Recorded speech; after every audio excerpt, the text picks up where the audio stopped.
ఆగో ఎవరు మీరు? గింత నాడదాం రాత్రి ఏ ముట్టుకొచ్చిర్రు? గురువుగారిని అల్లడికి కలవడానికి. బ్యూటిఫుల్ కరగై చిల్. ఏ రాజేష్ ఎలా ఉన్నావురా? బాగున్నానురా. ఒకసారి మా అమ్మాయిని నీకు చూపిద్దామని. ఎలా ఉన్నావమ్మా? నమస్తే అంకుల్, బాగున్నాను. ఓకే, నువ్వు పైకి వెళ్ళి రెస్ట్ తీసుకోమ్మా. Okay uncle. మచ్చా, అమ్మాయికి రూమ్ చూపించు. ఓకే గురువుగారు. రండి మేడం, రండి. ఇంకేంట్రా విశేషాలు? ఏం లేదురా, నా బాధ అంతా నందిని గురించే. అవు కానీ మీది ఏ ఊరు? దా ఇట్లా నాడు. అవు నీ పేరేంది?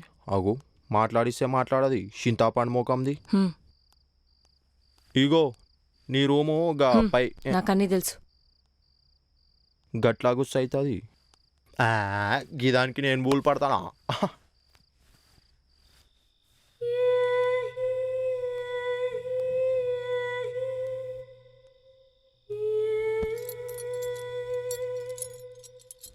హా.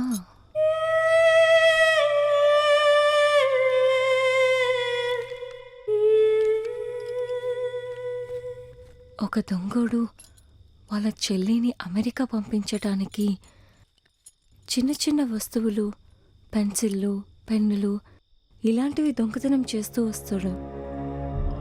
చాలా కష్టపడి చెల్లెల్ని చదివిద్దామని అనుకుంటాడు. కానీ ఏది తోచక చివరికి ఒక ఇంట్లో దొంగతనం చేద్దామని ఆలోచించి ఆ ఇంట్లోకి దూరాడు.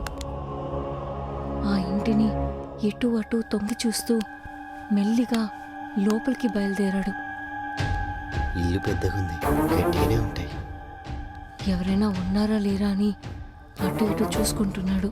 మెల్లిగా ఇంట్లోకి రావడానికి దారేమైనా ఉందేమోనని వెతుక్కుంటూ లోపలికి వస్తున్నాడు. పిల్లిలాగా నక్కి నక్కి ముందుకు నడుస్తున్నాడు. అటు ఇటు చూస్తూ మెల్లిగా ఇంట్లోకి రావడానికి